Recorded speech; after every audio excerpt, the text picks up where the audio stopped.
So pause right there. We're on. Good. Good afternoon. It is Wednesday, March 24th at 1:30 p.m. and this is the meeting of the Bylaws Review Advisory Committee. Present we have Virginia Ahart, Christine Fowles, and we're awaiting another member, Lucy Dalton. But I guess we'll call for public comment. There is none that I can see. Okay, and again, we come to an item that requires votes, so we'll just go to discussion items until Lucy joins so that we can vote. But the next item was to approve 3 sets of minutes, which we will. There she is. Okay. Oh. Hi, Lucy.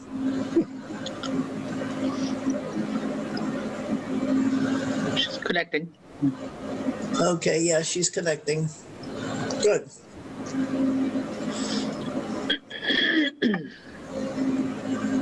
Okay. Now I can hear you. Sorry. Okay. All right. Can you hear me Good.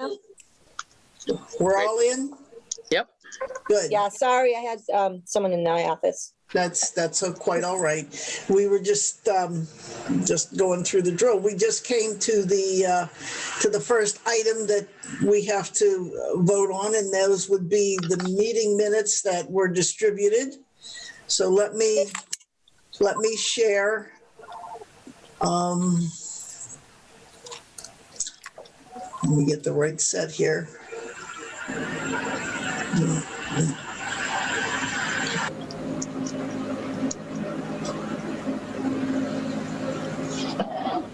Okay, these are our last meeting minutes, the draft of the March 18th meeting, at which we had no quorum, but we did document the discussion that we had, and Lucy's now absent. She's on the phone, so. Can you make that a little bigger, Francine, please? Sure.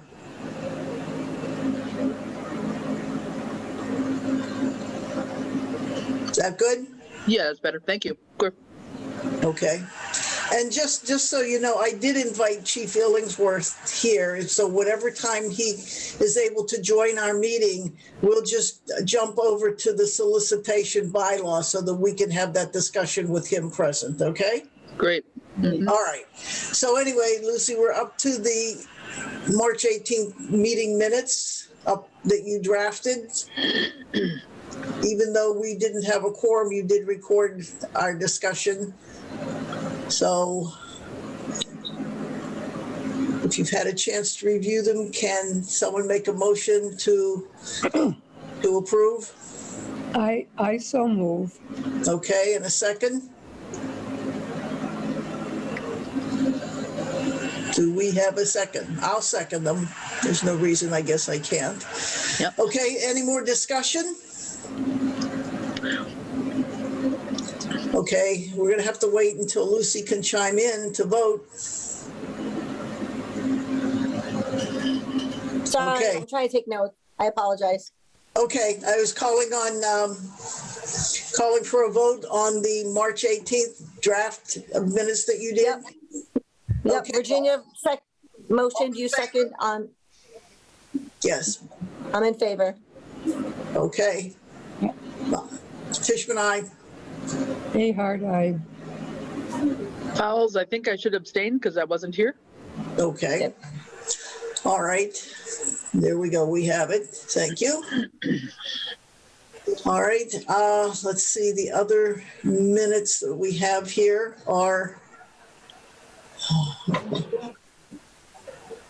I'm missing I had sent them out before, the minutes of March 12th. Of the, 2020, yep. Of 2020. I can share that, Francine, if you want me to. Okay, good. I think. Yep. There you go. No, that's still Yeah. March 12th. Yes, there we go. That's the right one? Yep. You want to bring it up? There you go. 2020. Yeah, can you believe it's Yeah. a year ago? That was when before Really? everything shut down. Okay, there we go. Yep. No, and I think there was just that one typo where it's red underlined there, select The board. select board, yes, that would be it. Just a little typo there, that's all. All right. Yep. If you could correct that, Lucy, then we can Okay. post it. Now you'll Yep. post these minutes, correct? Uh, Or do you want me to do it? have you been posting them? I'm trying, yeah. I mean, I'm involved in so many committees. I What? post them. That's Okay, fine. why don't you go ahead and do that? Thank you. Okay, with that, do I have a motion to accept the minutes of the February 19th, 20? I will motion to I'm sorry, with the typo. there's another typo, it's 2021. Where's that? No, At the top. no, Oh, no. I'm sorry, that was from before, you're No, right. this is 2020. Yeah, this is Yes. our last meeting before COVID. No, Yeah, That's right, Yeah. the February 2020. but while you're in there, that paragraph after the select board correction, should AG be capitalized? Lucy Yeah. reported that the AG's office. Oh, should the G should be, yeah. Yeah, the Yeah. G should be capitalized, Yeah. good. Okay, that's it. All right, So so, I'll move to accept the minutes with these couple corrections. all right, second, second, Virginia. Any more discussion? Okay, thank you. All those in favor? Paul's eye. Dalton, I. And Tishman, I. Okay, there we go. All right, Chris, and then if you have, do you have the next set? The February 25th Okay. of this year, our last, Yep. Oops, Okay. wait a minute. I had them just a minute. okay. I forgot to push the share button, but that's okay. Let's try this again.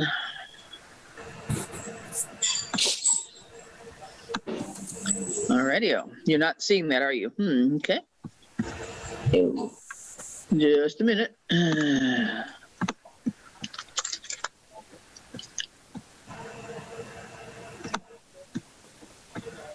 Share screen. Here we go.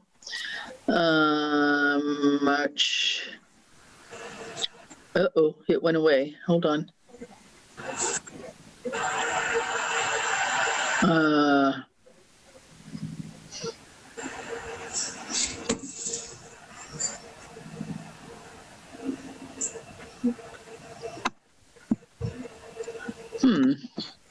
That's weird. It won't let me share it. Okay. Okay.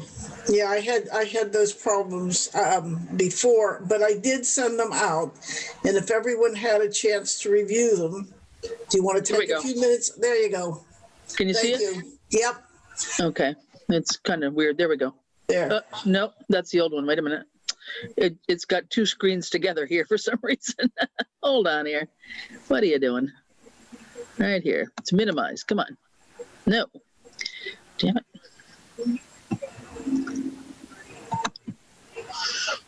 There it is. Well, it's there. It's the 25th. It's somehow I have a double screen here, but let me just see if I can scroll down and not mess it up. Okay.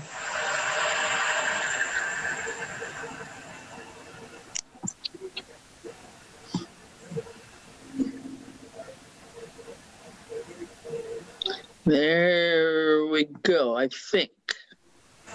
Okay. All right, good. We're good. Yeah, this is for February 25th, 2020. 21. Correct. Right. Okay. Okay. Yep. All right.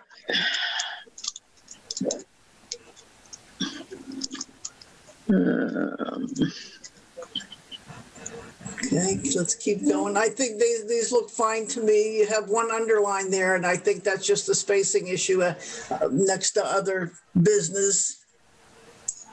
You know, just a double space be seen behind Yeah. after a colon.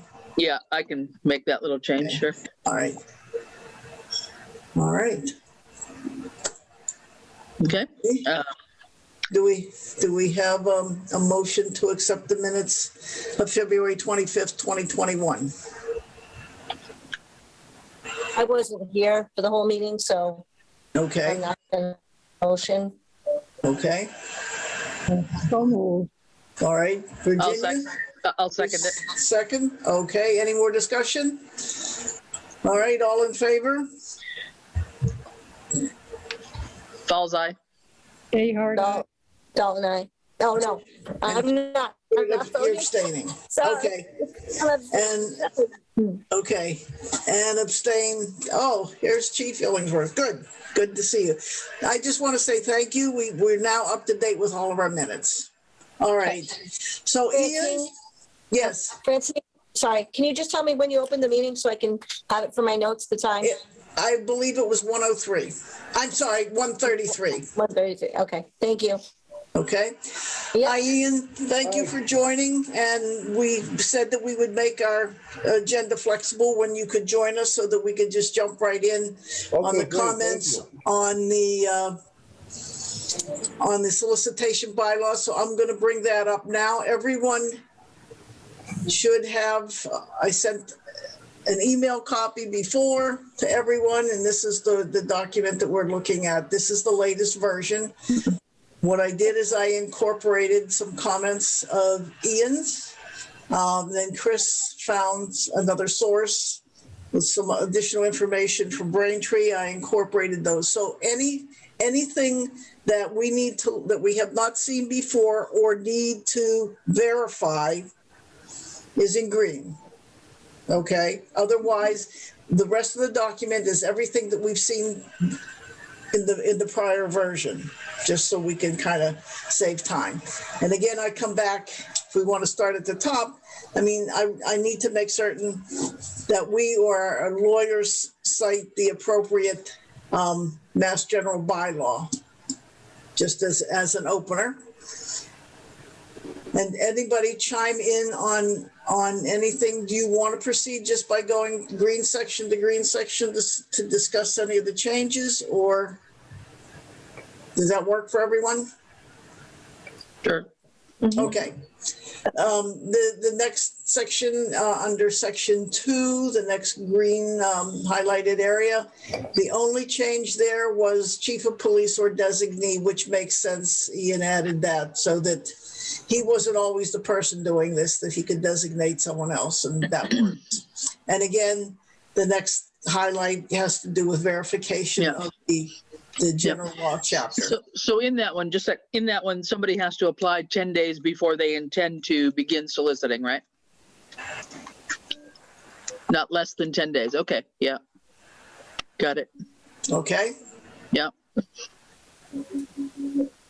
All right, if I move along, we have to make a decision here on canvassing that the person distributing the literature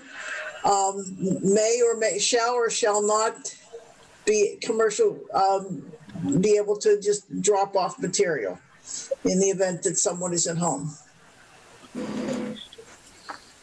Can I just make a comment? If someone's not home and we get some windstorms, that means that material that's dropped off may go blowing into our streets, and that's just my only comment. I don't know what Okay. people drop off, so, consider weather, I guess. Well, this is just a definition, though. It's not saying whether we are No. allowing it, right? So this is just a definition Oh, okay. Right, Okay, of what canvassing includes, right? So okay, whether you meet somebody person to person and hand them a piece of paper, or you leave it at their house, is canvassing, yes. it's all canvassing. I think that's Yes. what that's supposed to be intended. okay. I don't know. But do we want to put something in here that says, in the event that someone is at home, people can leave their material? When you do that now, that would include probably the reminder, right? Because every Thursday we get that paper dropped off at the base of our driveway. And that would include this definition, correct? That's an interesting point. Distribution of periodicals, I guess, Yeah. other printed material. Probably it's a weekly newspaper. All right. This may be something that gets, if is a couple of these, Ian, especially this one, we were going to have a public meeting on to see how the general public feels before we move ahead with it, Sure. with lawyers and so forth. So that could be something that we raise and get an opinion. Right. I think it's important because, I mean, a lot of it comes down to your personal opinion. For me, it's frustrating to see that at my driveway every, Thursday, especially in the snow when I hit it with my snowblower. Yeah. For other people, they may look at it as it's free. It's a free paper that is providing me with information. So Yeah. I think that's a good point. I think the comments vary. Several people feel that it's definitely got more information than the Gazette does for local news. So some people like it, but Right. but I guess the one caveat here is I read that closely. It's printed materials for commercial purposes. So this isn't really commercial purposes. That's true. Yeah. For the reminder, there's no money attached to it, right? So They have ads in there. Would that constitute? I don't know. I guess I took it to mean that you're putting out literature because you want somebody to buy something from you. That's how I read that. But Yeah. Well, you could, but I guess even so, maybe this is something that we highlight for a larger discussion. yeah. Okay. All right. Ian, are there any particular items, not to chew up all of your time, are there any particular items in case you have to leave us that you would like us to go over first? I probably have time to go through it, but just in case I have to leave, one of the things I did want to bring up was the background checks. I think I left just a note on that in the email relative to limitations on the license and permit issue. That would be section 6. Okay, here we are. Okay, I just want to make sure everyone understands that as a police department, we cannot do Corey checks on these people. So the background check really doesn't exist. They're going to have to self-report. I can't check if they're sex offenders. And I checked with the Criminal Justice Information System on this particular topic about this. And we're not allowed to run Corey checks on any of these people. Very similar to a hawker peddler's license. We can't do it with that either. Those people have to self-report, and they have to get a chief to sign off on the application of the chief of which the applicant resides, not necessarily where they're hawking or peddling. It's where they reside, and it's basically says, as far as the chief knows, this person is of moral character and not of ill repute, some language like that. So I wouldn't be able to do background checks. So I would never be able to know if somebody was convicted of a felony. I see. They have to self-report that. So that should be something that we put on the application. But I wouldn't be able to validate it. Okay, on the application, we'll ask the question, have you been convicted of a felony or are you a registered sex offender? Exactly. So then we would have to modify this paragraph because in essence, we wouldn't be doing it. It'd be what, 6B we'd modify? Right. Right. Okay. So we would then the language would say that the applicant, I guess if we ever found out that an applicant did not tell the truth on the application itself, for that reason, we could deny, but. Right. Or if they self-report that they were. Or they self-report, yes. Right. All right, so I'll work on section B and see if I can clarify that. And then if everybody's okay, I'll just exchange it with Ian so that we can get this going ahead and maybe get it on the agenda for the select board to look at it at its next meeting. Well, Aren't you going to want this public information meeting before select board though? I thought that's what Rini was aiming for. Oh, before that? I guess, well. We can figure that out. But we could do it either way. Okay. On this one though, Ian, so then the other part of has had a license revoked in the last 5 years too, that wouldn't be anything you'd know either, right? So that's got to be maybe an application Well, question. no, we would, because that's not a Corey. That's not Corey. So we would actually have that perhaps in our, if it's a Corey. So it says, has his license permit issued pursuant to this chapter revoked in 5 years? Well, we would perhaps have knowledge of that in our own records database. So that's not Corey. Okay. That's okay. But that would be, especially if it was somebody who's known to come to town. I mean, if there was somebody who's never been to town, there's not a way to know, right? No. And is there any onus on their employer, the company that's sending them out, to do any of this kind of background check? The only thing we could make them do is, if it's permitted, which I think it should be, is we could have these people may have to, they can get their own Corey by themselves. So they can contact the Criminal Offenders Records Information Bureau and get a Corey, much like the school would do for employers. Let's say I was going to be well, actually, the school might be a little bit different, but anyone could seek their own Corey record. Okay. And it's just more broader in terms of what we actually get here at the police department. But if that was the case, they would have to submit that to us. The only thing is that Corey check could take maybe 30 days. I don't know how long it could be to get them. So if they wanted to solicit in town and they apply in 10 days, we may never get that Corey check until 30 days. I don't know. It could delay their actual solicitation. Yeah. Okay. And again, for the hawker peddler's license, which is issued by the state, the application goes across my desk as a chief of police, but it's not for those people hawking and peddling in Southampton. It's only if the person that's applying for the license it lives in Southampton, because I would have more knowledge based on whether or not the person is of good character, or whatever language they use. It's something to the effect of moral character and ill repute. It's like standard, it's old common law language. All right. So I think that's the only thing that concerned me, because God forbid somebody gets a license and then they're a registered sex offender. I just don't want it coming back to the police department, because I'm not allowed by law to do that deep of a background check. Yeah. Most we could do here is check our in-house systems, which is not criminal offender records information. So we maintain that here. I could do that, but most of these people coming into town soliciting are not even from Southampton. Right. That's a good point.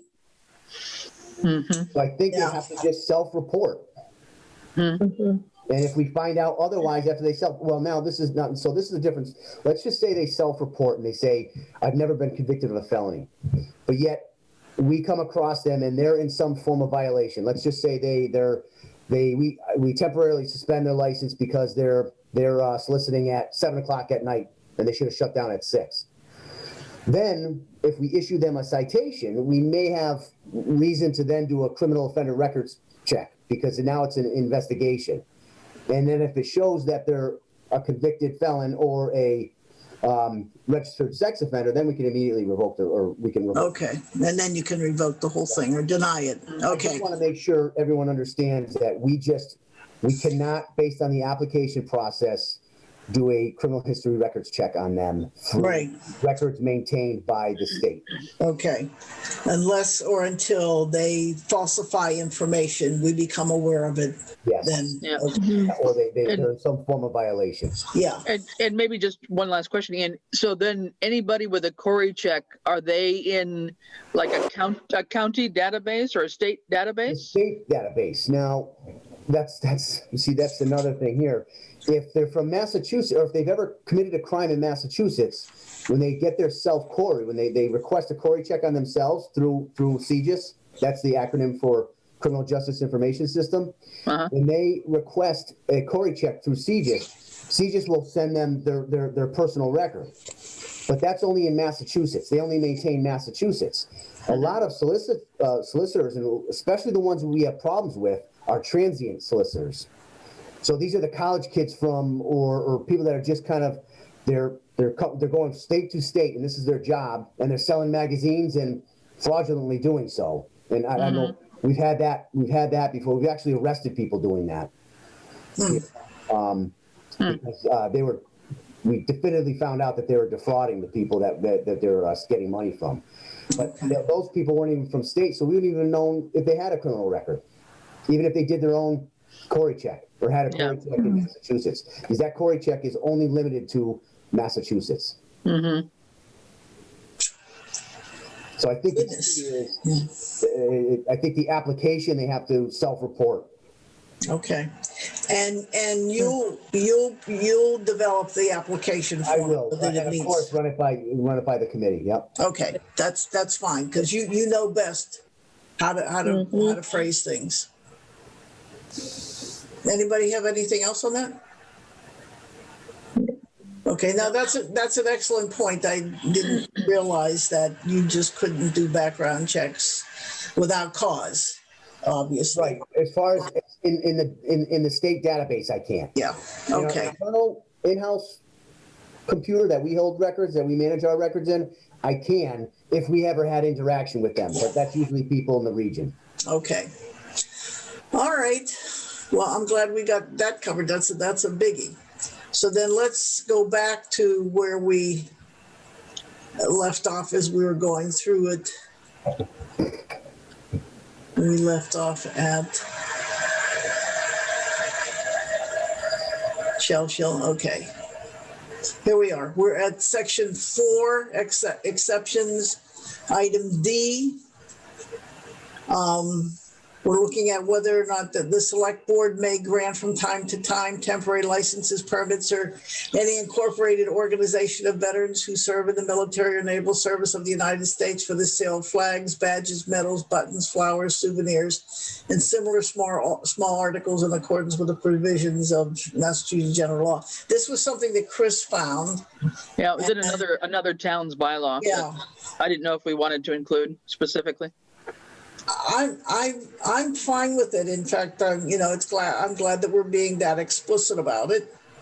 I don't know how other people feel. Yeah, I mean, up in A, it's probably covered. It's kind of a generic statement, right, of religious and charitable and other group, organization, or cause. But I don't know.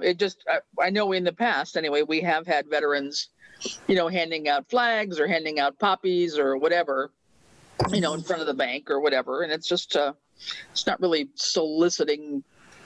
Well, I guess it is soliciting. I don't know.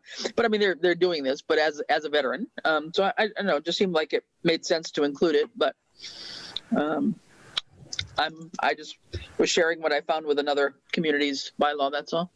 Okay. Anybody else comments? I want to just check exactly what that chapter, Chris, did you see what that chapter and section actually read?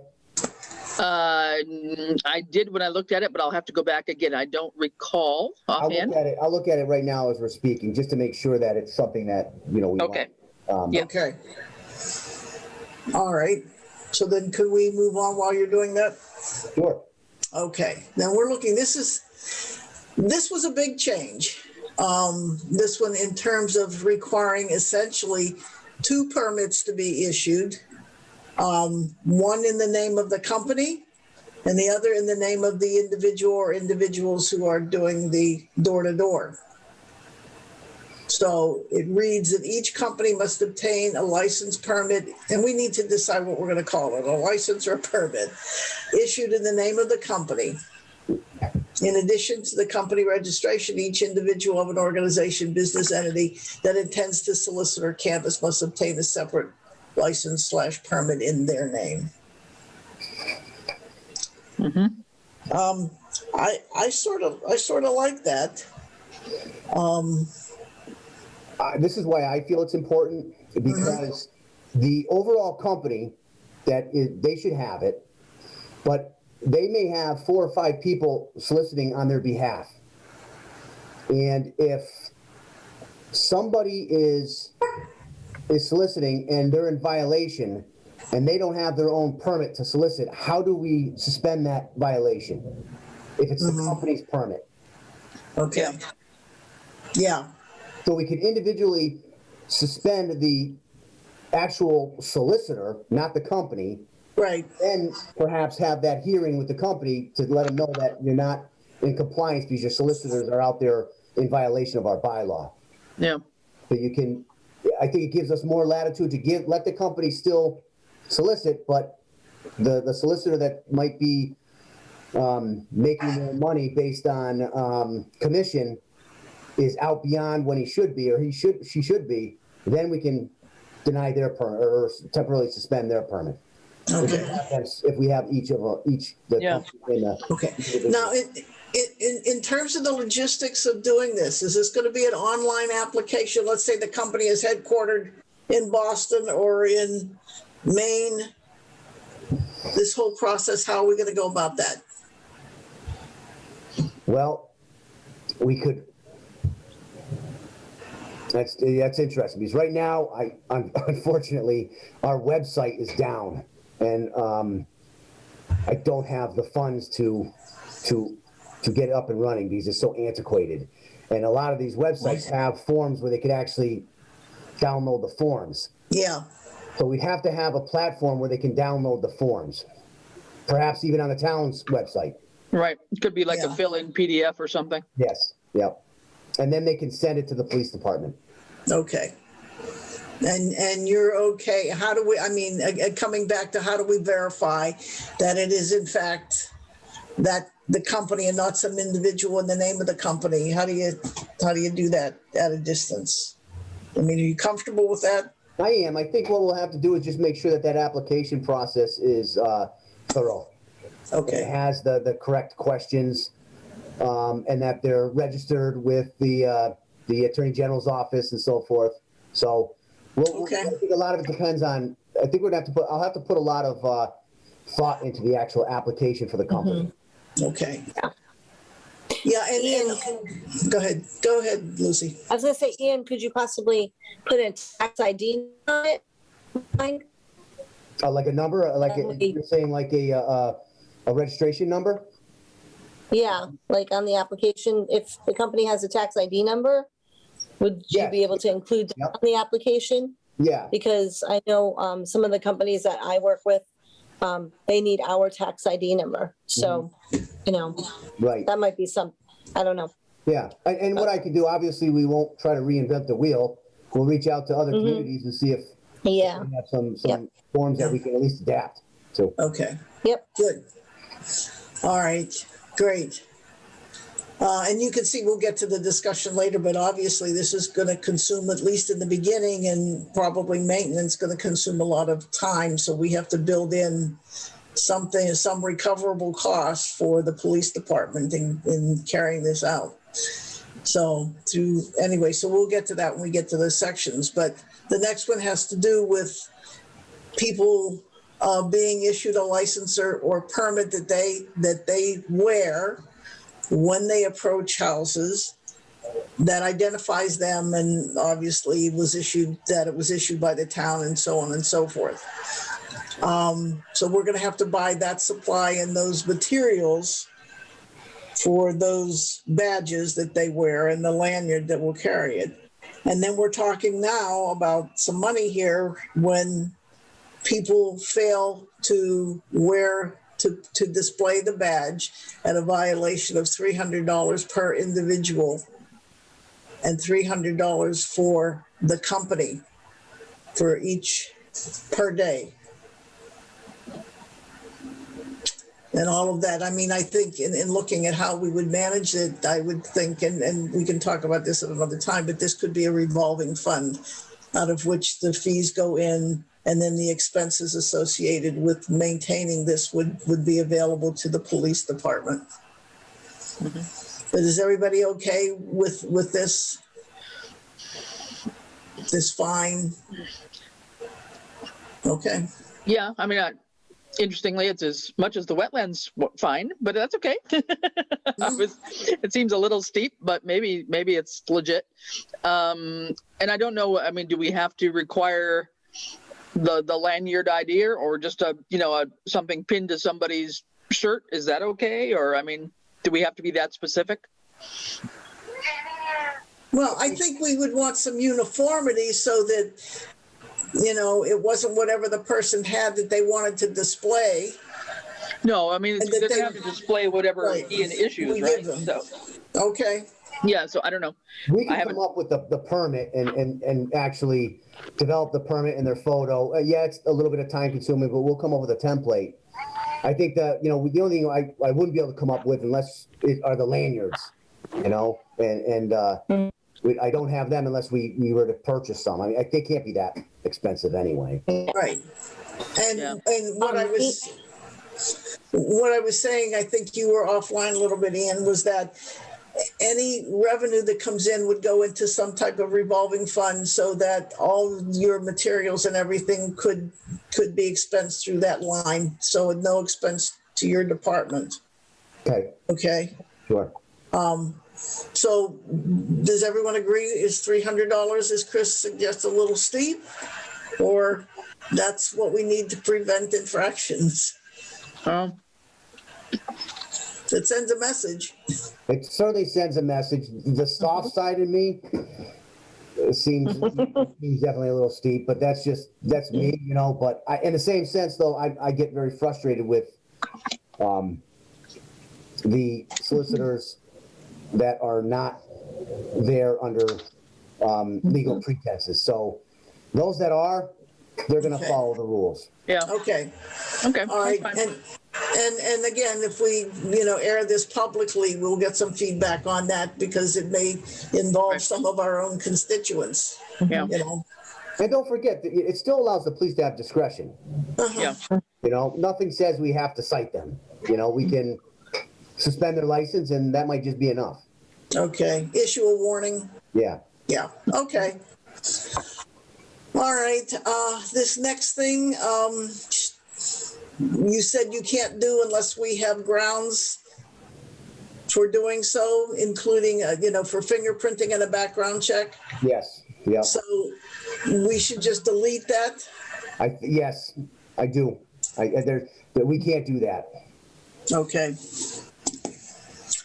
And, All right. Francine, just back in section B, where it says failure to prominently wear and display the provided license shall result. Can we rephrase that and say may? Because if it says Okay. may, it allows us to have discretion. Yeah. Yeah. Should be put in may for shall. Okay. So that's 5B. All right. Yeah, that gives you some flexibility there. Okay. All right, then moving on down then to section 5D, where we're talking about setting the rate, how often. Does that seem reasonable? We just had the background check language in there again, that's all. Okay, eliminate background, yes. Would you have to eliminate that from C above, where it says the chief of police shall investigate the applicant's morals and integrity, may Well, include a fingerprint check? We're wiping out C altogether. Oh, okay. Yeah, we're taking CL, yes. Oh, okay. All right. And this would be the fee for the application itself, Yep. which would be on a separate fee schedule, whereas the fine, like we ran into on something else, has got to be specifically stated in the bylaw. So that's, Yeah. the penalty fine versus the fee. So this will be part of that fee schedule. Right. Yeah. All right. So other than taking out we'll say, can I take out background checks and leave it cover the expenses of verification activities? Ian? I would say cover expenses of the permitting activities, because the permitting is what's going to take a while. It's going to take, we're going to have to take a photo of them. We're going to have to generate the photo. We're going to have to put a photo on an ID and then laminate. Okay. So, All right. All right. So I'll change. the permitting expenses. Okay. All right. I'll change that too. Yeah. You might need a little specificity there based on what we ran into recently on the wetlands bylaw too. So permitting expenses, including photographs, lamination of ID or something like that. I mean, you might have to be a little bit precise naming 2 or 3 things, for example. I'm not sure. Okay. All right. Will do. All right, I'll clean that up. Now, the fee, and then, so whatever cost it is, the fee will be payable at the time of application. In the event that we deny a person's application, do we refund the fee? No. Oh. Because we would have gone through the expense. Mm-hmm. Am I right? Oh, Well, give me a reason why they would deny it. yeah. I don't know. The way we deny it is if they self-reported that they're a felon. Right. So then we Yes. wouldn't go any further, right? Right. Yeah. So all right, so then that's makes no difference. Then we'll leave it as it At is. least from my vantage point. Okay. All right, then we'll keep it as it is. All right, moving on down. Okay, we're on section 7 where we're defining the hours during which people can solicit or canvass as noon to 6 p.m. Thoughts? And I mean, last week, didn't Virginia say something about 5 p.m.? Or was that, did we change it to 6 p.m. from 5? Because at the last meeting, Virginia, I mentioned 5 o'clock was dinner time. So did we extend it or did we not change it? I didn't change it because we didn't Okay. vote on it. We were going to do this whole exercise again. Right. So Right, yeah, Yeah, I mentioned 5 because of 5. the darkness during part of the year. And secondly, people are not going to be happy if they're sitting down. And Right, yeah. all right. Would these be the same hours for the weekend? No, we didn't specify weekend hours, which we probably should. We could be a little more flexible with that. And I guess I don't know. I'm making a big assumption here that maybe a lot of our solicitations would happen on a weekend, I would think so. but I don't know that's based on any reality. So if you want to say weekdays and non-holidays, noon to 5, weekends, 10 to 5. I don't know. All messages deleted. Sorry. Ian, I don't know. Maybe what are your thoughts on that? I mean, for me, I would just keep it standard. I 10 to 5 regardless. I agree with Virginia though. You know, with the darkness coming, you know, no one wants somebody on their property at dark. Yeah. So I think that 5 o'clock hour is a good hour. Plus, it's not, you know, encroaching on. Well, it could be, but more likely than not, it's not encroaching on dinner time, which really frustrates people. Okay. All right. So we wouldn't differentiate between weekdays and weekends, and the hours would be noon to 5. That's up to the committee. That's fine with me. Okay. Okay. That's good. We're moving. Okay, here we are at section 8. One of the changes was naming a designee. And then we talked about putting together this list of households that do not want to be solicited. And how do we gather that information? How often do we update it?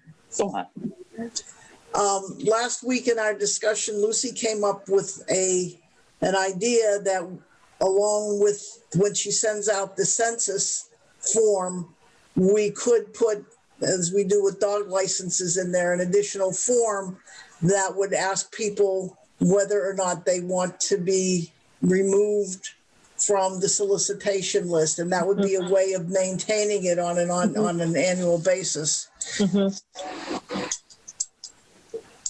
What do you think of that? Well, that sounds like a great idea, but what happens when somebody doesn't do that and they want to be put on the no solicitation list? So wouldn't you want to have it updated as upon notice? Yes, but at least once a year, where we're Because of the okay. yeah. Okay. And then at any point during the year, individuals can request to be added to that list. Right. Yeah, that's a good idea. Yeah. So you'd basically check a box saying that you don't want solicitors at your house? Is that what it would be? Yeah, we haven't come up with a line yet. We just thought we could add something to the census, the dog registration form, asking if they would want to be included or not want to be included. And then we could add in the line what Ian just said about, we'll send it out to all the census and, people can say yes or no. If they want to be added and they're not already, if they're a new resident, then they can just let us know, something like that. And then in here we say they notify whom? The police department. We can say that, yeah. I mean, during the course of the year, they change Right. their mind. Right. Okay. I mean, if that's, Ian, are you okay with that? If they want to be, That's fine with me. Okay. Lucy, how would you, with that census data, would you come up with a list for me and then give it to me? yeah, Okay. yep, just like the dog license Okay, all right, list, yeah, same exact thing, yep, All right. Excellent. Okay. yep. All right. Good. Okay. Section 9, we're looking at the expiration of the permit or the license. We want it to be effective for 3 months from the date of issue, 6 months. What do normal licenses like this usually go for? I mean, Ian, do you know any? We've never had this, because our bylaw was a no solicitation bylaw.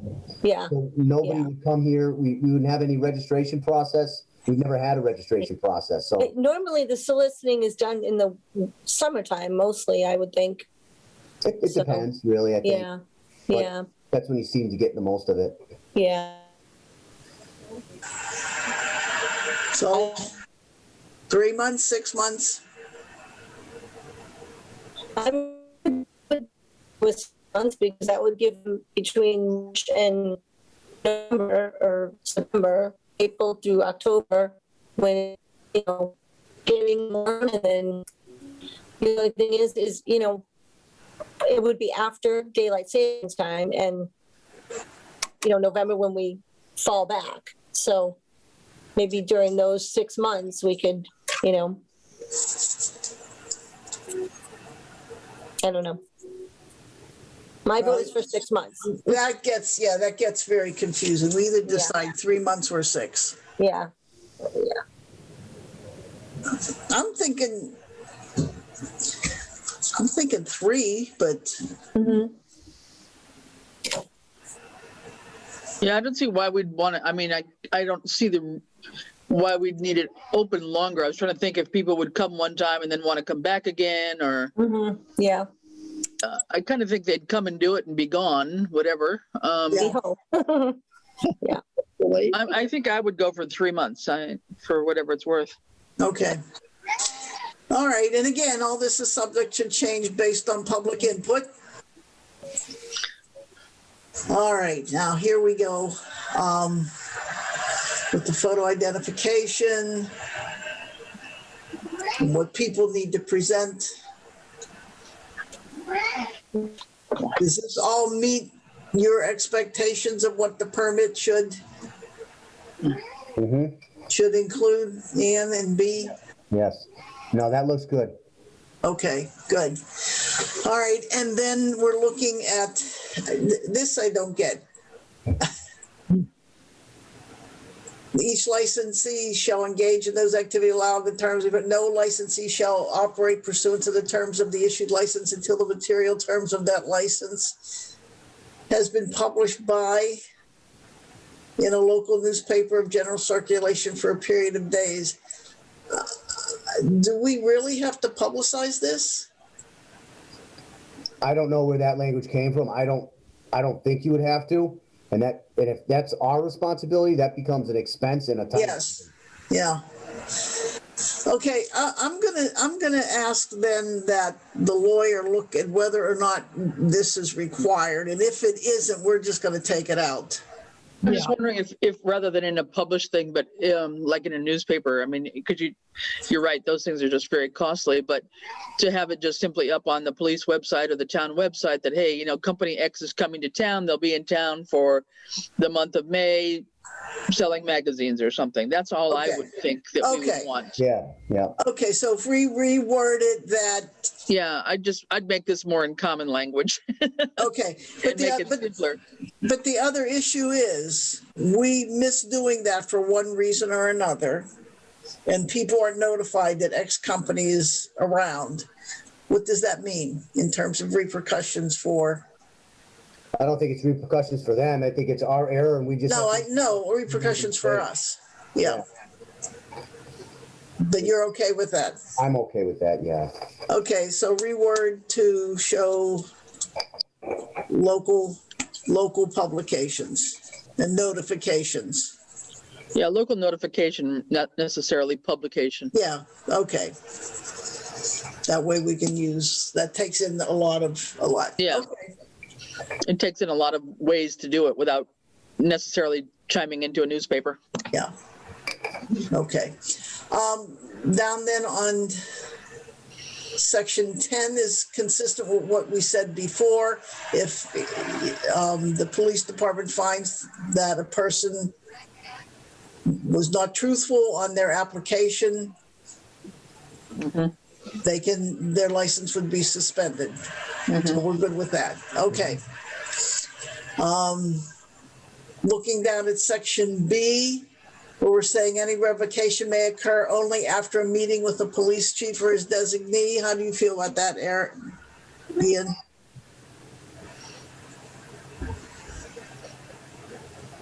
Such revocation may occur. Section B10.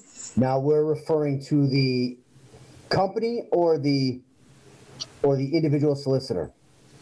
Probably both. Oh. Either or. And.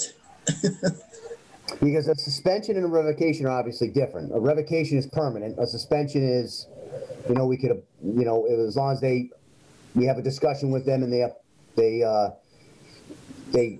abide by the terms, we could reissue their license. But a revocation would be permanent. So do you want me to use the word suspension and then you could make the decision about revocation? Well, no, I would, if we use the word suspension there, I think suspension's a lesser of an action. So I think if we revoke it, yeah. So we can suspend somebody from the actual solicitors. We can suspend them. They have that's been cited earlier on in the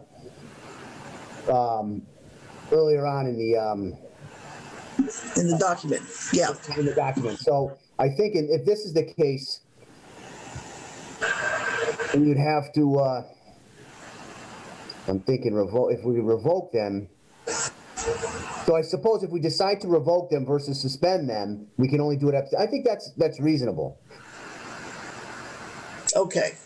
But you're talking about a hearing notice and all this other craziness in there. That seems a bit overboard. I mean, if under A, you determine that information on their license application is fraudulent for whatever reason, right there, that should be a revocation in my mind, not just a suspension. Okay, so now I guess who are we talking about? I think it would be the person soliciting myself in that case. Right. Because I think there's a difference. A company might be different than, so let's say a solar company comes out with all legitimate purposes. Right. If somebody that they have is in violation of the terms of that's actually soliciting is in violation of the terms of the bylaw. Right. So we could suspend their individual or revoke their individual permit, but not necessarily the company. The company could just have another solicitor come out. Possibly. So what should we say here then?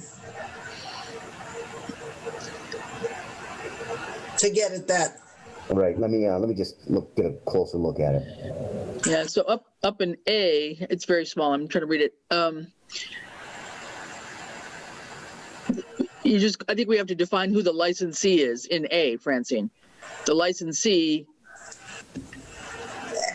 that's really That should be the become a threat to individual. the, right, that's the individual.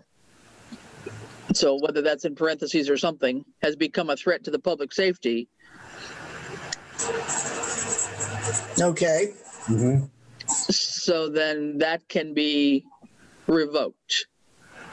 And so then jumping into B, I mean, I don't know about needing to have a meeting with the chief and given 7 to 10 days notice. And no.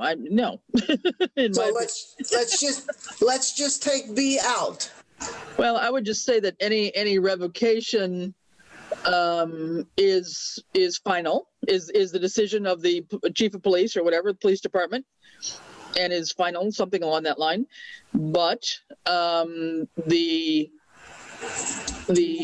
company, I don't know, the company sponsoring the solicitation May apply again.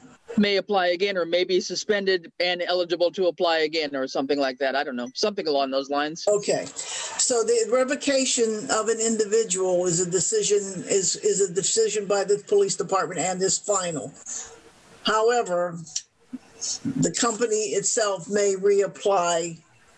And send a different person. Right, as long as they, yes. So if somebody is, let's say the individual person soliciting is in violation and we suspend their license, does that automatically mean that the company's license is now suspended, that they have to reapply? Or do they just send another individual? Right. Well, Because I see that happening. I see a lot of these people are based sometimes on commission.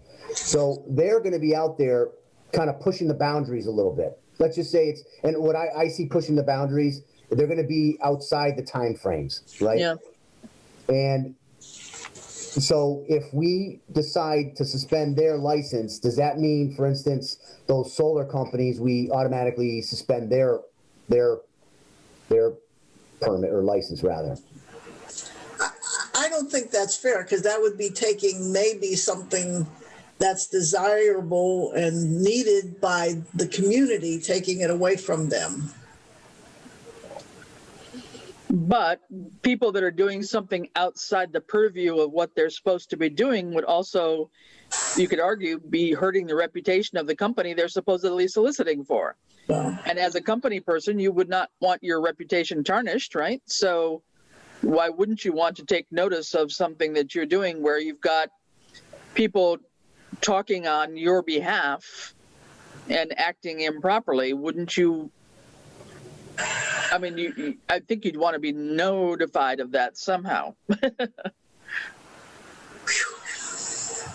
Well, what if you actually, if you could want to revoke both? Because it could be the company that is not acting properly. yeah, is directing the employee. You Yeah, may be right. Could be. But I think there's two separate things. For me, the revocation would be based on that fraudulent information on an application. Yes. Okay, that's a revocation, full stop. Somebody who's soliciting because it's 6 o'clock at night rather than 5 o'clock at night, that's a suspension in my mind. Yeah. I don't know if that's a fine line, but to me that's something that can be corrected, and I wouldn't be putting down the sledgehammer quite as hard. But if somebody has knowingly lied on their application, I think it's a revocation. Okay. So that's taken care of in A. It's B, It's about that hearing, right? That's about the meeting and this notice, and yes. Yeah.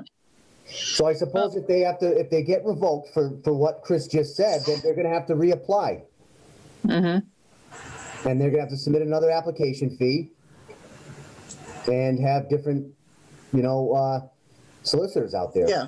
That could be a solution. They just have to reapply again and go through the process. And at that point in time, you can make the decision whether or not you're going to give it based on the previous infraction and what they're going to do about it. Mm-hmm. Okay. Yeah. I All right, think, so we'll take out the notice part. yeah, Okay. so if somebody was suspended because they were soliciting at, 7 o'clock at night, then that might engender a meeting with the police to say, hey, you've got an infraction here. We're giving you a warning. Don't do this anymore.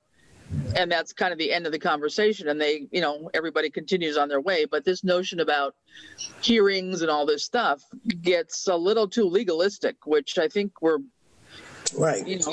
I don't know. Yeah. Maybe it's just the wording. I'm Yeah. looking at the bylaw that was provided by KP, their sample one, KP law relative to solicitation and canvassing. And what they have, instead of a hearing, is if it's denied, they have an appeals process. And the appeals process goes in front of the Board of Selectmen. Yeah.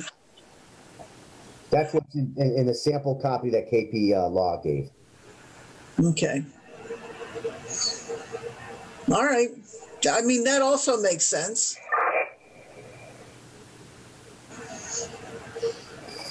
All right.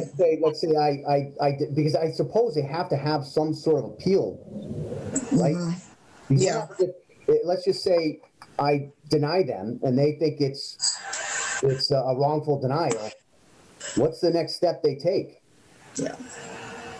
Yeah. I mean, yeah. I'm thinking of the letter that we got from the first solicitor for the Stoller, from the attorneys, that was, I thought, so over the top. I'm not even quite sure how that happened, because that never came up. We don't give registrations and licenses out at the police department, and it was directed at me as though I denied them, and it had nothing to do with me. Yeah. Right. It's because they went to the town, they went to Lucy and wanted to, solicit the town. Yeah. And she came to the select board and I think between the select board and the Board of Health, and I think the police, I mean, that's not the time to go door to door in the middle of a pandemic. No, I agree. I wholeheartedly agree. But they confused our bylaw, I think, with the hawker peddler's license. Yeah. That's where Yeah. that occurred. Yep. Okay. Okay, so we might have to put in a couple sentences about an appeal process for any revocation. I actually, the language is kind of short. Any It's a suspension. short paragraph that is, this is what KP law gave, and it's specifically about appeals. So Okay. I can certainly send this over to you if you want. Good. Okay. Yeah, we should probably put that in there then. It was in their letter of response to the incoming letter from the attorneys. Is that the one you're citing? Yes. Okay. No. What I'm citing currently right now is back when this process was started.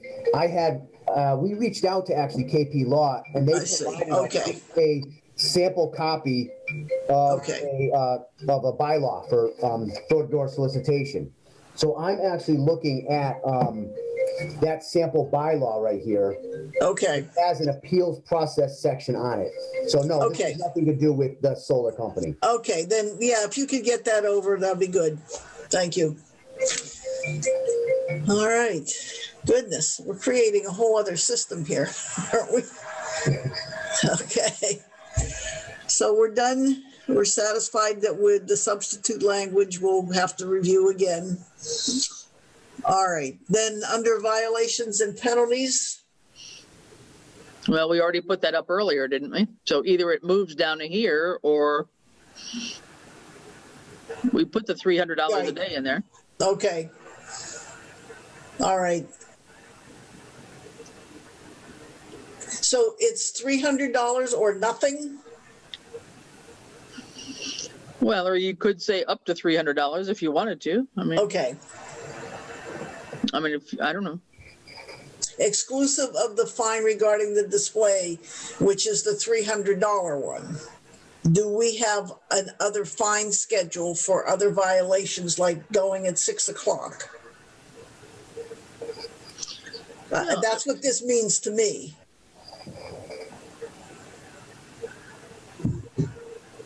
I mean, a violation is a violation no matter what it is, whether it's not wearing your badge or whether you're out of the hour time. I don't think we should get into violation Okay. A, B, and C in different price ranges.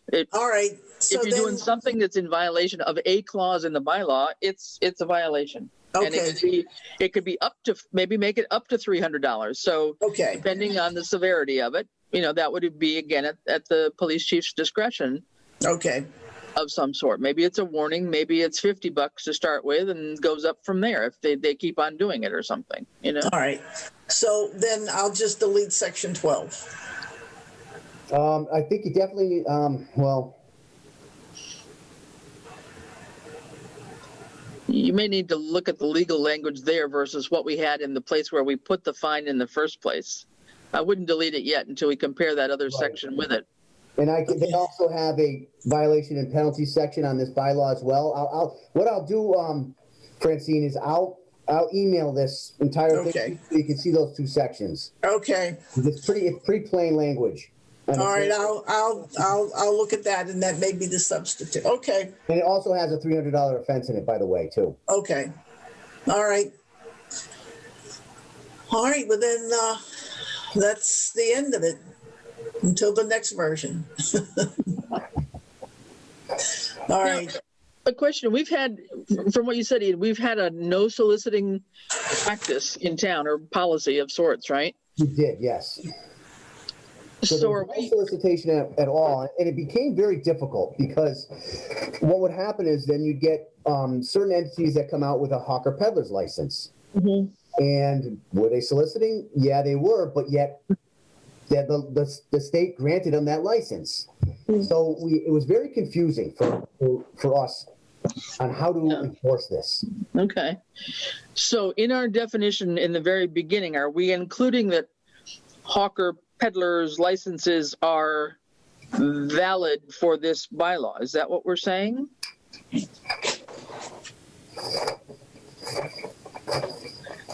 I mean, I can see if we go out for, some public comment in this and people know that we've had a no solicitation practice, I can just see, I was like, well, why are we having one now? Why are we putting in a bylaw? I can just see that whole discussion. But if the hawker peddler license has been partly confusing, are we addressing it in the purpose or in the definition sufficiently so that it meets whatever needs you have, Ian, I guess is my question. I think also we have to consider, is our current bylaw even legal? I don't know if it is. Because, the Supreme Judicial Court just recently upheld that, people on the street begging for money, they had bylaws. Certain cities had bylaws. I think it was Fall River in particular.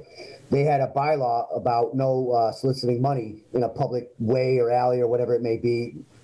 And the Supreme Judicial Court just found that to be an illegal practice of fining them for that because it violated their free speech. So I don't even know if our current bylaw is.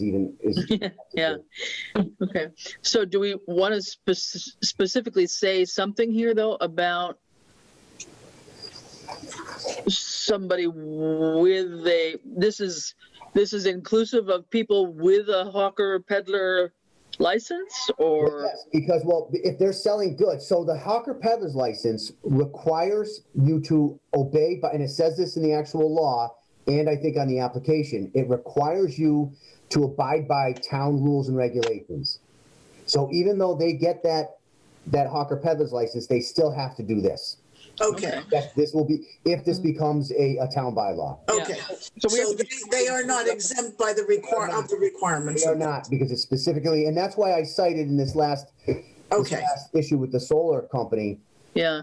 I cited that as long as the Board of Health makes a rule about the pandemic, then it's a rule. So then they have to abide by that because it's a town rule regulation. Yeah.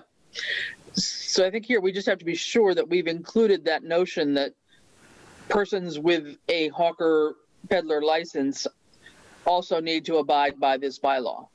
We could put that in there, but the law actually states that they have to. Yeah, it wouldn't hurt to put it in there though. Then it's clear to everybody. Okay. So that'll go in where it's appropriate, whatever section. Yeah, we'll find an appropriate place for it. Yeah, okay. All right. It's never simple, is it? This keeps going on. It's like taking on a life of its own. Oh, wait till the noise bylaw comes up. The new, I can't wait for that one. I'm going to call out sick on that day. Yeah. Yes. You know, the biggest complaints I've heard about that is our famous gun range. You know, it's the skeet range over here. Yeah. But I think you told us once already, Ian, right? There's nothing we don't have any jurisdiction over that, right? As far as I don't think we do. You know, I know we don't, like, currently, no. Yeah.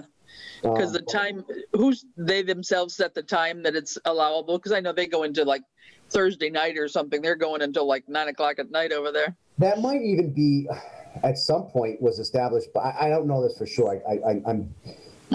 This might be a speculation, but it might have been established at one point by the license given to them way back when. Yeah, could be. Yeah. Yeah. So. Okay. Okay. All right. There we go. Okay, so we hopefully after this next version, we can move on and get it out to the public so that we have another opportunity to revise it. I mean, I keep looking at it that way, but there we are. All right, anything else anyone wants to add to this item? Nope. Okay. Well, Ian, thank you. Thank you very much. I mean, it's been, on the front burner. It's just that it's a slow burn is the only way I can define it. I'm glad you're putting the time in it that you are, to be honest with you. Okay. When these things are rushed, then that's where problems occur. Okay. I appreciate the time you're putting into it. Okay. Thank you, and for your time too. All right. All righty. There we go. Everybody. Thanks, Ian. You too. Thanks, Ian. Bye. Okay, so we're back in.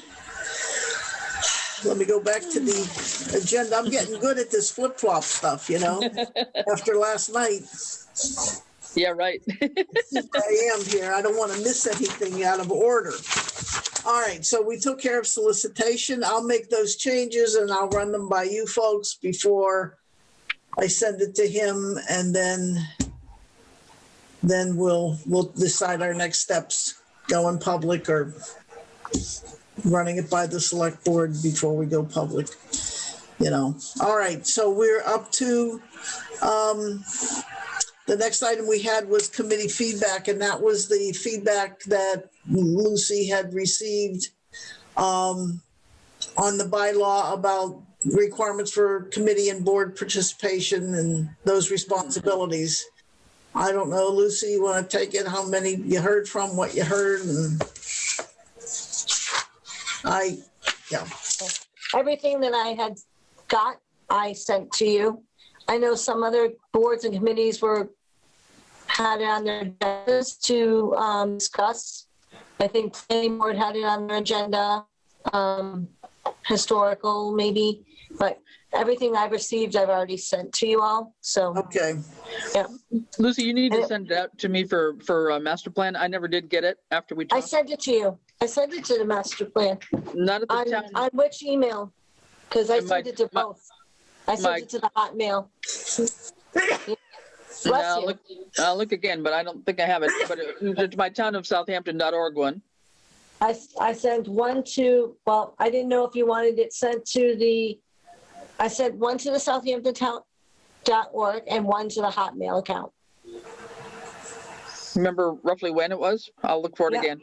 The other day when you had, hold on, I'll look right now. Okay. So I haven't passed it on to master plan yet to look at. Okay. All right. So then we're going to wait before, no sense going through it if we're still waiting for some responses. Okay. So if for the next meeting, everyone, you sent that to everyone, right, Lucy, or just to me, the feedback? No, I sent it to everyone. I sent it, Chris, to you on the 15th to your Hotmail account. Okay, I'll take a look for it then. Okay. All right. So then, all right. Yep. So with that, then we'll we'll hold off. I'll put that on for the next agenda. But in the meantime, we'll review what we have. Hopefully we'll get some additional. Okay. This next one, Chris, you have, right? The wetlands. Oh, yeah. I don't know. Yeah, I didn't pull it up, but Wait, I may have it. there's just two things on it I can talk about. I talked about them last night at Select Board. Here, I have it. Here it is. All right. Make it a Scroll all little- the way down to section 12. Okay. Basically, there were two points that the Attorney General brought up that KP Law needed to respond to, and they have. One of which Concom, well, their earlier response wasn't quite complete for what Concom had asked Select Board to vote on. So, and you're going to have to make this a lot bigger, Francine, or I'm going blind. One or the other. How's that? A little better. Yeah. Okay. What KP Law had suggested here, first of all, Concom had originally thought that the fee, the $300 a day, could be put separately so that it could be changed whenever. But because it's a fine, not a fee, it doesn't belong in the fee schedule, which has some leeway for Select Board to modify. So the basic decision from the legal side of things was to have this as a fine specifically stated within the bylaw. So what KP had drafted up here for us was in the amount of $300 per offense. That was wrong because what Concom asked Select Board to do, and we voted on, is $300 per day per offense. And so we've gone back to KP Law on that, and they're agreed that, yes, that is what it should be. So that will be fine. And then the other one is, I thought it was in there too. Where's the other? Oh, wait, where that comment with Alex, you got a different version than I have, Francine. This comment with Alex on the right-hand side. Yes. Yeah, the last one, the town should be entitled to reimbursement of all expenses, including legal fees. Okay, the KP's comment on that was that was not, no, AG's comment was basically they thought we should get rid of it. It was way too broad, or between the two of them, they agreed, they thought it was way too broad that we couldn't just say all entitled to all legal fees. Okay, so since then, I got clarification from Concom as to what they were wanting and intending there. And they basically feel that when they record a violation, the town shouldn't have to pay the recording fee for that violation. It should be a fee that can be recouped. So what they had wanted was for it specifically say that the town can be reimbursed for the cost of recording the enforcement order at the Registry of Deeds. And that's what I presented last night at Select Board, which Ed is going to check on again with KP Law, because that's maybe, I don't know, it's either $75, $100, depending, something like that. But if somebody's in violation, you know, why should the town have to pay the fee? So that's the basic thing. And I'm not sure that KP understood what we were trying to say there, but since we did try to get down into one specific recoupable cost, their comment was that they didn't think the commission, i.e. Concom, should be recording this with the registry. Well, it's all a little bit confusing, and so Ed is going to go back. I talked to him today again about it, because Concom is using the wetlands bylaw and a form provided by DEP that says what you do with an enforcement order, and it looks like it's something that needs to be filed somewhere. And I don't know whether it's filed in Superior Court maybe versus the Registry of Deeds, but I definitely know that Concom has filed 3 or 4 of these. So they seem to know what they're doing about this. So we're going to go back and just clarify that one last thing again. And it's usually not an issue. As I mentioned last night, if somebody's in violation of the wetlands bylaw, usually Concom and the landowner, homeowner start talking about it, and they come to an agreement and things get resolved. It's only when you've got somebody who doesn't really want to abide by the regulations that get themselves into trouble, and an enforcement order gets issued, and then a fine can happen. Okay, and that enforcement order, in order for it to have any teeth, it has to go not with the person but with the property itself, which is why it would be like a lien on somebody's deed.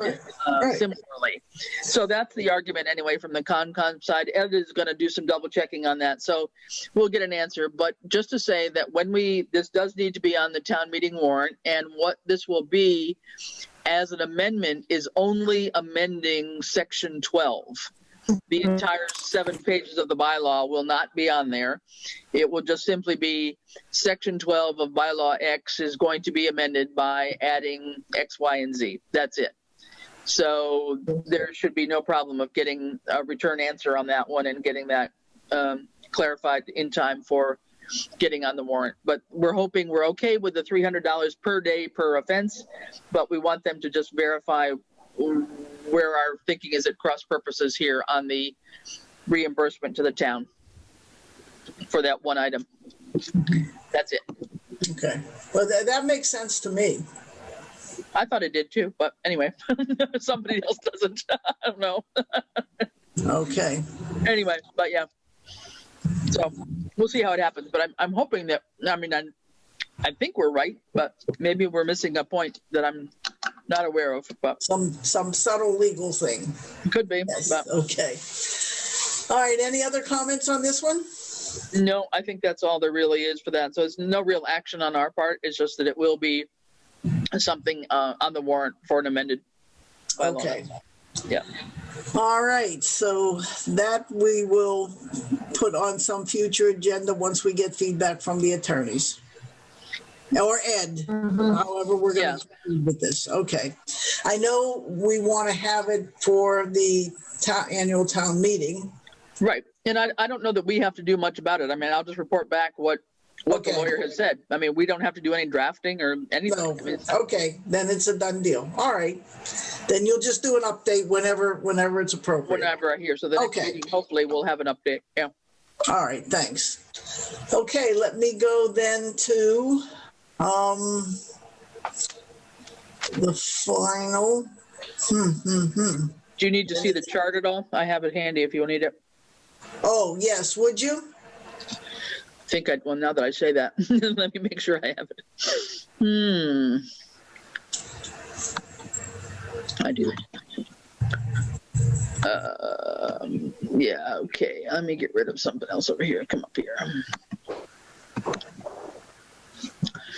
Okay. I had actually updated earlier this week in anticipation of the meeting, so I put a March date on it. I'll send it out afterwards. But it's basically the same chart you saw the last time I showed it. So in February. I did make a change because I thought, and maybe I'm wrong, Francine, I thought at least from the chair of the select board, she was suggesting that we have some sort of a public meeting on soliciting and nuisance before coming to the select board is what I thought. The select board was not ready to vote on it. All right. And also on numbering buildings. That one too? Okay. Yep. All right. I wasn't sure about that. There was some misunderstanding. I was talking, we're taking it from a safety response perspective as opposed to making sure that every house looks alike. That's not what we're trying to do, but. No. Okay. Okay. I will make that change then. Okay. So those three then I've just put for a public information meeting. Yep. Before the select board, for lack Yes. of anything better right now. And then, so that's nuisance and soliciting, and obviously we've got to still finish the soliciting one. Oh, And, yeah. Is it, oh, come on now. Okay, so it's soliciting, right? We keep going back and forth between soliciting and solicitation. Is there a difference that No, we I have think, to worry about? I It's the think same one's a noun, another one's a verb, I think. Yeah, well, I just don't. One can be certainly interpreted as one Yes. particular activity. Yes. I just wasn't sure what's the correct name of its bylaw. Soliciting is, well, I think it's soliciting rather than solicitation. I think. Okay. Yes, it is. I could be wrong. Yeah. All right. Francine, can I just Yes. ask, going back to the soliciting bylaw, should we also add discussing if it is actually a license or a permit? Because Yeah, we're using both terms. yeah, and I think that, we should narrow it down to one. Yeah. It did come up, but we didn't decide. Yep. So what's the Yeah. general I just thought consensus for here? Yeah, for next time, whatever, just, Yeah. Yeah. 2 seconds. I'd vote for permit myself. I would agree with that. Yeah, Yeah, Me I would too. agree. So Yeah. we'll just run it by Ian, make sure the permit suits his purposes. It may have different meaning in his world than it does in ours. But if he's in agreement, we'll change it to permit. It's a little less officious, I think, Yeah. All right. Mhm. Good. All right. Is that okay? Anything else on this, Chris? Well, I think if you were going to go into we need to prioritize some bylaws, no? Well, yeah, that was the next agenda item. We've been going back and forth now with our attorneys, what we could get, the bartering, more or less. Chris came up with a magic number of $600 of the 8 bylaws that we have drafted and we have sent to them a year ago now. The reason they haven't been acted on is because of the fees involved and whether or not our budget could support it. So we got approval to use $600. So of the 8, okay, that are there, and I'll read them to you, we have to pick the top 3 or 4 to see if we can squeak them by in the $600 and then negotiate for the balance of the ones that are completed. We're not even talking yet about soliciting and all the other. Well, this is just what we did so long ago that I almost forgot about them. Yeah. But here we are. So the ones that are in that category is the bylaw on the select board, general government, restrictions on issuances of licenses and permits, overnight parking, fire lanes and fire hydrants, sidewalk clearing, council on aging, and community preservation commission. Right.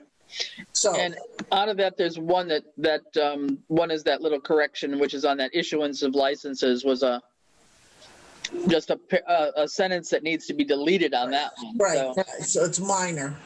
Yeah. That could be the 4th one if we're going to try to squeeze another one in. it could be the 5th one as far as I'm concerned. Okay. I think we do four real ones and throw that one in too. Okay, so what's everyone's preference here in terms of prioritizing? So I can get this to Ed, so he can get to the attorney, so we can get something going. Yeah. Well, I'm going to vote for general government as one, select board, and sidewalk clearing. Those are my 3 choices. Okay. We're going to force you to pick up another one, a 4th. Oh. Sorry. And then fire lanes. Fire lanes. Wait, which is the one that has the one line? The issuance of permanents. This one, number 8 up here. Oh, okay. Permits. That would be fine. One of those would be my 4th. That's fine. Okay. So I put you down for fire lanes. We're going to try to get restrictions for one sentence as a freebie. Yeah, I think we ought to be. Okay. Virginia, go for it. Yeah. well, I would prefer that we get the community preservation one. Okay. Because right now, it doesn't fit what we're doing. Okay. Oh, that makes Okay. sense. And And it just makes it kind of difficult. And I would say the Council on Aging then has to be included, so they've got a operating command or whatever you want to call it. Okay. And that was on their board, wasn't it? Yeah, that was. I forget even what these drafts look like, frankly. Yeah. Messages. if you're making changes and want to make changes and things like that, I think we should, I'm not worried about sidewalks, at least for a while. Hopefully we aren't going to have to go back and shovel your sidewalk for a little while. Okay, so right now you voted for CPC and COA. And You got two more coming. Oh, do two simple ones. Okay.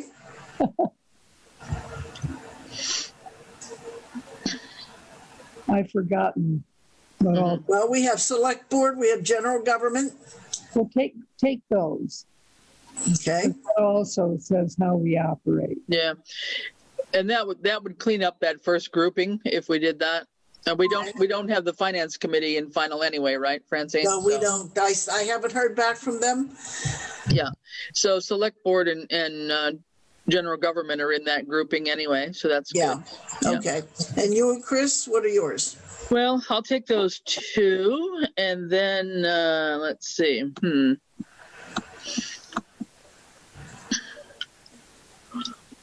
You've got a point, Virginia, about I would have thought sidewalk clearing or overnight parking, but Right.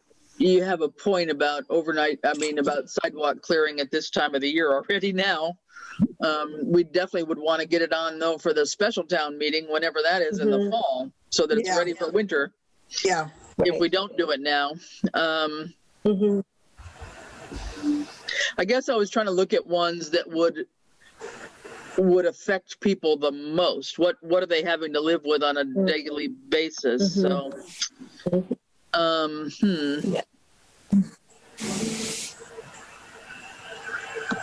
yeah, I don't know how much of a problem. Fire lanes is probably complicated only because we've combined two of them. That'll maybe cause some consternation because we've done something else. I guess I could live with. I just don't know how much of an issue overnight parking is. Boy, but it's been around for a long time. Oh boy. Well, I'll defer to Virginia on community preservation at least. Okay. I don't remember how extensive the Council on Aging one was, honestly. It was about the board management. Yeah. Some of these that had like one paragraph change, I just don't see how they're going to take 2 hours of review time. Right. Or an hour of review time even. So I don't know. I guess so. Select board, general government, and community preservation, and I'm up for grabs on whatever we decide on the fourth one. I don't mind. All right, I'm just taking a quick look. I had sent everyone out this. This was all background to the previous agenda, which I resent to you. So you should have all the documents. All right, I need to weigh in. I'm going to go with select board, general government, CPC, and I was looking at fire lanes and fire hydrants just simply because I get concerned about safety. But Chris, you may be right about it being a complicated thing at this point. So if that's the case, what about overnight parking one? Because that's up in that first group. That would kind of tidy up that first group. Okay. All right, then I'll put a vote in for that. Chris, you want to change? All right. So here's what we have. Select board got 4. General government got 4. Overnight parking so far has 1. COA has 1. Sidewalk clearing has 1. And CPC has 3. So yeah. So 3 are very clear. 3 are very clear. We just have to decide on which up will be the 4th. Yeah. Can I change mine to Sure. community preservation? Because, after listening to Virginia, I guess people don't, if people need to know, I agree with that. Okay, so we have 3, and now we need our 4th. In that order. I think I'd just argue for overnight parking just to go right kind of in order. Okay. And then when we have the next grouping for maybe a special town meeting, that would get us fire lanes, Okay. council on aging, and sidewalk clearing as a group. Yeah. And Okay. maybe something else, hopefully, as well. Okay. All right. So we're going with select board, general government, overnight parking, and CPC. Yeah. Okay. And then, and if we can ask them for that little throwaway on the restrictions, Yes, on restrictions. Yes. that was just a sentence that needs to be deleted. That's all. Yeah. Okay. Will that issuing of license bylaw have any effect on the soliciting bylaw? Do you think? Let me, let me take a look back. I mean, Yeah. I'm not going to be able to see it now, but I mean, maybe at our next meeting, I don't yeah. know. Yeah. I'm just wondering if it will have any effect and someone will refer back to, issuing of licenses. So, That's all old messages. sorry. Yeah, no, we can take a look at that. It's a good point. Probably we should just compare that we're not putting something in the soliciting one that's contravening the license one. It's a good point. Yeah. But I think that we could put that on the agenda for next meeting just to double check. But this would just be for legal counsel, just simply do an amendment to delete that one sentence that's in there by mistake. That's all that is. Yeah. Okay. Yeah. This looks like it has to do with, building permits, what happens if Okay. people, betterments, what happens if people aren't paying their taxes, those Okay. kinds of things. But Okay. we'll look at it. I think it's a good point. Okay. So we'll review that one. So it's good that we didn't come up with that. So we have our 4.5. We're asking for a 5th. Okay. Good. All right. So that takes us up to any other business that anyone has that they want to raise. I would like to go back to discuss the potential 360 request, but I think we should just. Oh, Why I'm not? sorry. No. That was on here. I'm sorry. It's Yes. okay. I just feel like it can be discussed for next time or further on because we don't really have any kind of a budget situation where we can put that in somewhere. Okay. So Okay. I think that, maybe keep it on the agenda, I guess, if we Okay. can. So But we're looking at, But at the same time, guys, if you want to get it onto the budget screen, don't you Yeah. want to get it in front of finance? yeah, Yeah, or capital. Well, yeah, or capital. Yeah. maybe capital committee. Yeah, maybe that would be where it goes. I think it might be good. So we're looking at like $6,600, $6,700. And then we have to plan for annual maintenance. Right. Right. Okay. Yeah.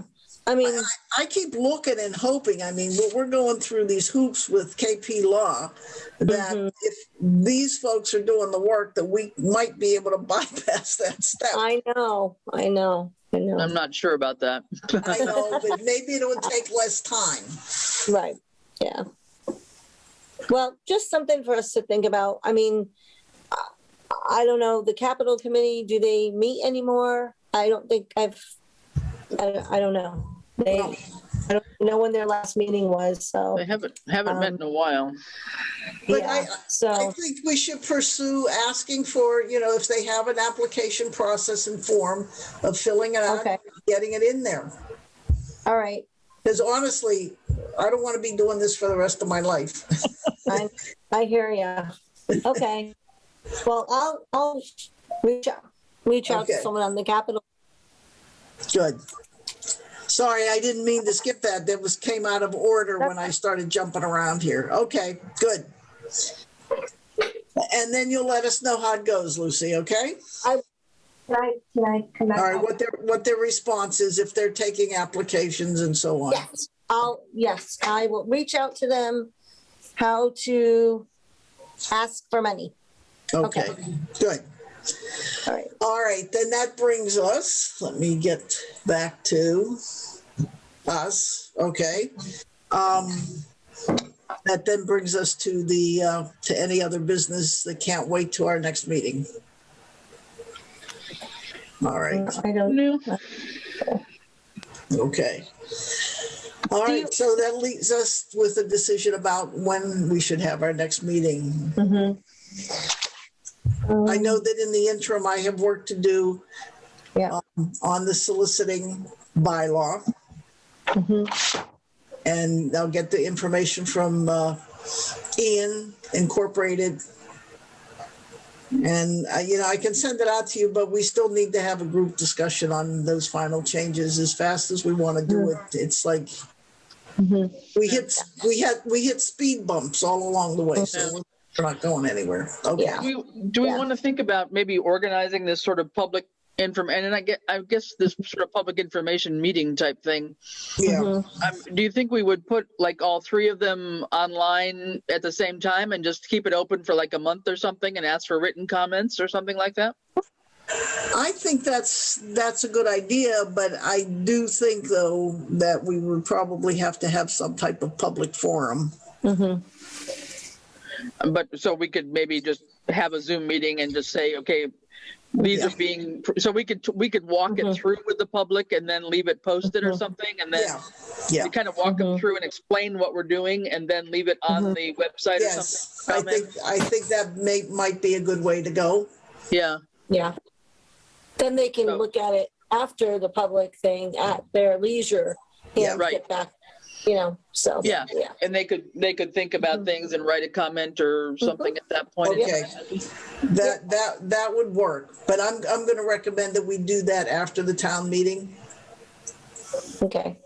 What do you think? Is that too late? Not until July? Well, That's a long time. No. I know, but I'm just thinking. for the special, No, why Sorry, not go May? ahead. Why not May? Okay. I mean, it doesn't have I to be kept done. I'm thinking about budget and all the other things, but there's no reason we can't do both, No, but I guess. if we took an hour and just did a presentation of here's what Okay. a summary of the bylaw, not go Okay. through it paragraph by paragraph, but hit the high points, Okay. what it's all about, and then post it and allow for comment, and let them hopefully not trash it to death, but hopefully give us some constructive feedback yeah. Okay. somehow. All right. I mean, the more we put it off to even have that discussion, it'll never get to select board, Francine. That's my Okay. point. Yeah. All right. Yeah. So let's, Right. if we have a meeting in another week or so, and then at that meeting, we can outline that what the format of that program would look like, get a date and get it publicized. And we'll pick a date, if you want to pick a date now for some time in May. That's okay. I mean, I think we could do it next time, but why don't we, want to give us a couple weeks before we meet again, and then. Right. And that way we can have it recorded. We can ask them that Easthampton rebroadcast it. Yeah. So that, people might catch it at some odd time. Right. All right, let's do it that way. But okay, we'll go to May. But let's schedule our next meeting. So today is the 24th. Does Wednesdays work for people? Well, ooh. I gotta check. Okay. Next Wednesday, I think, is okay. Okay. Wednesdays in general are better for me than Thursdays. Yes, I seem to have other meetings on Thursdays. Yeah. So next, Do you want to do the 31st or push it off to April 7th? Sorry, Virginia. I'm sorry. oh, Lucy, what about you? I'm fine, whatever works for Okay. Virginia. I'm assuming I will hear from Ian and get those, be able to get those changes incorporated. I would prefer 31st. Okay, Yeah. the 31st? Okay. All right, All right. so Let's do we'll do the 31st at 1:30. Okay. And we'll send out the notice, and hopefully I'll have everything from Ian and be able to get that back. And we will have heard back from a couple of more committees. Yeah. All right. I hope so. Okay. So that we can start on that, and then we'll really plan on the solicitation, the nuisance, and the numbering buildings form. Okay, I think that would be good. All right. Actually, it'll probably work out well that way.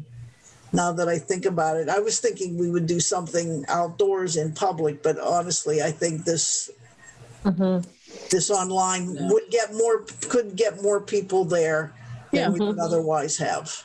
Well, and people can, like you say, if we can get it recorded, then, people, and even just what we're doing. I mean, we send it over to Easthampton Media, and it's up on our YouTube station anyway. So it's not live anyway. It's going to be our YouTube. Right. People can see it whenever. Yeah, that works. Yeah. Okay, well, that's good. And we can post Thank you. I was going to say we could post the information on the community page too. Yes. I know the Council on Aging did that, and a lot of people saw that and actually watched the Zoom presentation on the butterflies that was presented by John Root. So, and it was just Zoom. So. Okay. Do you want to pick a date now so that we have a target, or you wait till we meet next week? Think about it. Let's do it next week, and Okay. think about it. See what. Yeah. All right. See what else comes up. Okay. Yeah. So, is there anything else? No, I'm going to motion to adjourn the meeting at All right. 3:18. Okay. Do we have a second? Second. All right. All those in favor? Aye. Aye. Dalton, aye. Tishman and I. All right. Unanimous. Thank you for all hanging in there. It was a good meeting. We got a lot done. Yeah. I mean, we didn't go forward very much, but we get some clarification. Yeah, I think so. We're further than we were last week. Yes. We are. Okay. All right, everyone. All right. Thank Have a good one. Thank you. Bye-bye. you. Bye. Okay. Take care. Bye-bye.